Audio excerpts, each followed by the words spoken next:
네, 장관님. 마지막 날입니다. 네.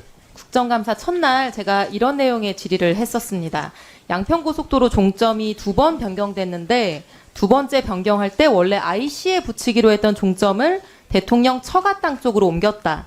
그래서 대통령 처가는 고속도로 건설로 인해 토지 보상을 받을 수 있게 되고 그 땅에서 흑염소와 칠면조까지 키우고 있었던 걸 보면 미리 정보를 알고 보상금을 더 받기 위해 최대한의 노력을 한 것으로 보인다.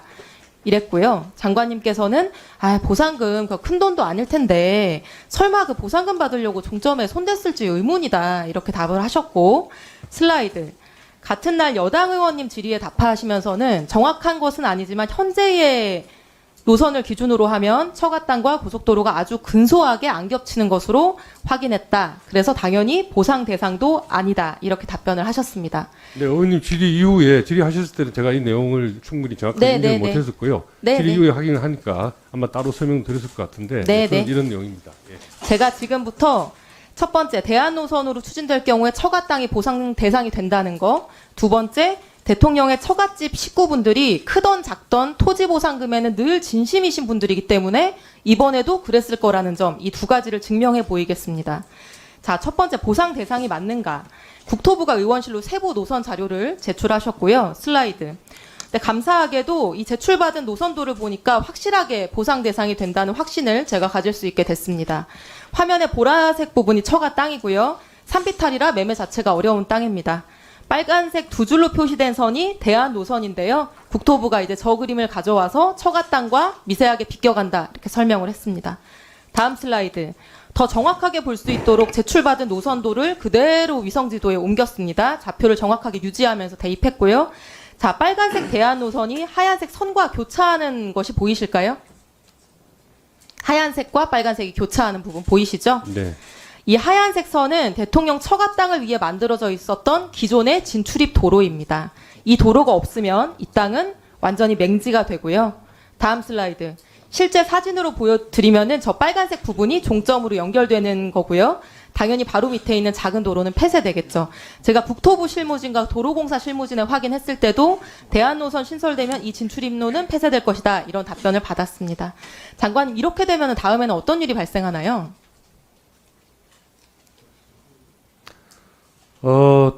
맹지라서 보상을 받는다 이런 말씀을 하실 의도이신 것 같은데요. 제가 알려드릴게요. 예, 슬라이드. 그리고, 예. 네, 일단 한번 보셔요.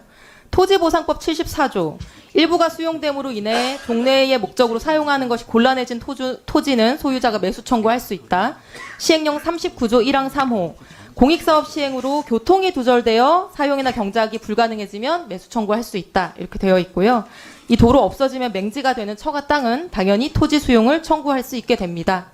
교통이 두절되니까요. 당연히 보상 대상이죠. 존경하는 이소영 의원님, 아까 질의 중에 제가 참 장관으로 답변 말씀드린 게 어려운데 진심이고 이런 말씀하신 건 상당히 장관님, 근데 거북한 끝나고 질의시고 그리고 충분히 토지 답변하실 수 보상을 있는 하면 이렇게 되면 만약에 그 땅이 장관님, 맹지가 된다면 저는 대체 도로를 만드는 건 하는 또 바로 포함이 장관님은 됩니다. 답변 시간이 많으시잖아요. 네네. 중간에 방해하지 말아주세요. 알겠습니다. 예. 자, 슬라이드. 도로공사에 확인해 보니까 고속도로 건설로 인해서 기존 도로가 폐쇄되고 잔여지 보상을 받은 사례가 6년 동안만 190건이고요. 다음 슬라이드. 대통령 처가는 이 부근에 확인된 것만 7,240평을 가지고 있습니다. 더 있을 가능성도 있고요. 중요한 것은 이 땅들이 토지 보상으로이 아니면 매매하기가 어려운 땅이라는 것입니다. 매수자도 없고 재산세만 나가는데 기왕 고속도로 오는 김에 내 땅도 처분할 수 있으면 얼마나 좋을까.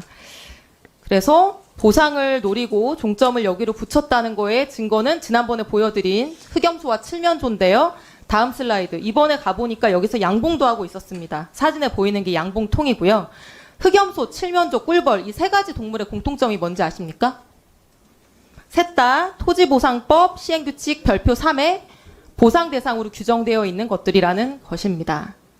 저는 이게 충분히 증거가 된다고 생각을 하고요. 다음으로 보상금 몇 푼 받으려고 과연 이런 일을 했을 것이냐 이런 부분인데요. 저는 장관님께서 이 최은순 씨가 어떤 분인지 잘 모르셔서 하신 말씀이라고 생각을 합니다. 장관님이나 저 같은 일반인들과는 정말로 다른 분이라는 것을 제가 말씀드리겠습니다. 몇 가지 사례만 알려드릴게요. 자, 슬라이드. 대통령 장모 최은순 씨는 2001년 충남 아산시 배방읍 장제리 일대 토지를 매수합니다. 불과 1년 후인 2002년 철도청에 토지가 수용됩니다. 복선전철 사업에 이 토지가 편입되거든요. 어떻게 귀신같이 알고 1년 전에 땅을 샀을까? 다음 슬라이드. 바로 옆에 땅입니다. 그로부터 2년 후인 2004년에 나머지 땅이 LH에 수용됩니다. 아산 신도시 개발 사업에 토지가 편입된 건데 배방읍 개발되는 타이밍 굉장히 잘 알고 들어간 것 같죠? 이때 LH한테 받은 토지 보상금 다음 슬라이드. 129억 원입니다. 토지 보상 사례는 양평군에도 있습니다. 다음 슬라이드. 지금 종점이 붙는 양평군 병산리의 다른 땅입니다. 장모 최은순 씨는 상속받아서 가지고 있었던 땅을 굳이 2003년에 지목 변경을 합니다. 임야에서 대지로, 대지가 훨씬 가치가 높죠. 그리고 2004년에는 필지 분할을 합니다. 보상금 많이 받기 위해서 주로 하는 행위입니다. 그리고 나서 딱 바로 다음 해인 2005년에 국토부에 의해서 수용이 됩니다. 중부내륙고속도로 건설하면서 이 땅이 편입됐기 때문이죠. 최은순 씨는 보상받기 가장 좋은 컨디션에서 보상금을 받았는데 어떻게 미리 안 것처럼 이렇게 1, 2년 전에 작업을 했던 것인지 저는 매우 신기합니다. 저는 전문 용어로 이런 분들 선수라고 부른다고 생각을 하고요. 작은 보상금이라도 놓치지 않고 국가 SOC 사업이 진행될 때마다 엄청난 정보력으로 미리 움직여서 땅을 사거나 최적의 보상 컨디션으로 만들어서 보상금을 받고 그걸로 부자가 된 분들을 보상금 선수라고 합니다. 이래도 설마 푼돈 때문에 그랬을 거라고 생각하시나요?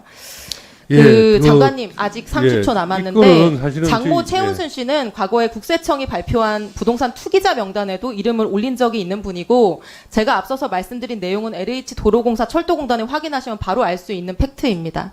이런 분들이 지금 대한민국 최고 권력자의 가족이 되셨고요. 아시다시피 지방군청 공무원 인맥까지 동원해서 최대한의 이익을 취하던 분들인데 어마무시한 대통령 사위 권력을 이용 안 했을 것 같습니까? 정말 냉정하게 생각해 보시고. 네, 종려는 이소영 의원님 지적 사항에 대해서 제가 말씀을 드리겠습니다. 아까 제가 거론하신 분은 좀 개인적으로 모르시는 분이지만 적어도 제가 30년, 40년 근무한 이 국토교통부 공무원들이 이런 외압의 노선을 바꾸고 해주지 않았을 거라고 저는 확신을 믿고 있고요.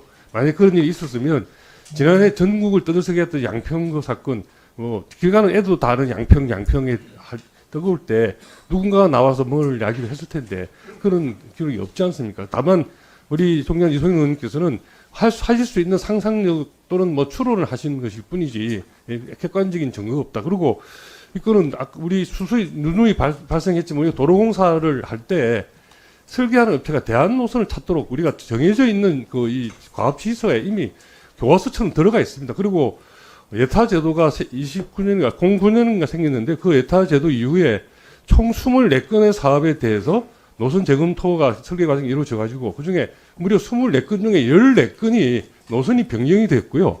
변경된 노선이 변경된 14건들의 평균 변경률이 무려 77%입니다. 그러니까 이 건이 그냥 어쩌다가 생긴 아주 예외적인 일이 아니고 설계하는 업체가 들어가서 정말 설계 기술자 입장에서 예타는 이코노미스트들이 하는 겁니다. 이코노미스트들이 그 숫자를 갖고 한 예타를 받아보고 엔지니어적인 입장에서 정말 들어가서 최적대한 노선을 찾도록 과업지휘서에 되어 있고 그 과업지휘서는 지난 정부에서 만든 겁니다. 그거에 따라서 정말 기술자적인 양심을 가지고 설계를 대안을 찾은 것이지 이런 일 때문에 찾았을 알았다라고 저는 개인적으로 확신을 하고요.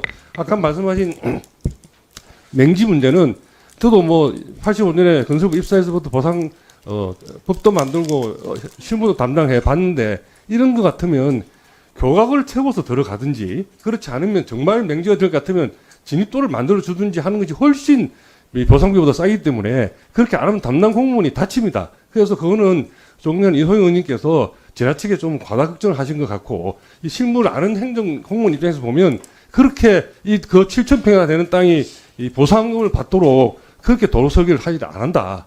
그렇게 말씀을 제가 드리겠습니다. 장관님 지금 말씀하신 내용들 작년에 원희룡 장관님께서도 다 똑같이 말씀하셨던 내용이 그것이 진실에 가까우니까 원장님도 이야기하시고 저도 이야기하는 거 아니겠습니까? 국감 자료를 다시 한번 자세히 보시면 좋겠고요. 그리고 이거 맹지인데 도로 추가로 개설해 준다고 하셨는데요. 제가 할 걸 대신해 좀. 저도 지금 해고 싶어요. 확인했습니다. 여기 무슨 도로를 만듭니까? 도각으로 연결하면 그 밑에 있는 땅에 어떻게 그 도로를 만들 수가 있겠어요? 구조적으로 안 되는 것인데 객관적인 증거가 없다고 계속 말씀하시는데 명태균 씨처럼 무슨 텔레그램 캡처라도 있으면 참 좋겠는데요. 녹취록이랑 텔레그램 캡처 없다고 해서 없는 사실은 아닙니다. 녹취록 텔레그램 캡처 외에 모든 증거가 지금 나왔고 모든 정황이 떼어 맞춰지는데 녹취록 근데 의원님 말씀대로 정황을 의원님. 끼워 맞추신 거 아닙니까? 알겠습니다. 이래가지고. 의원님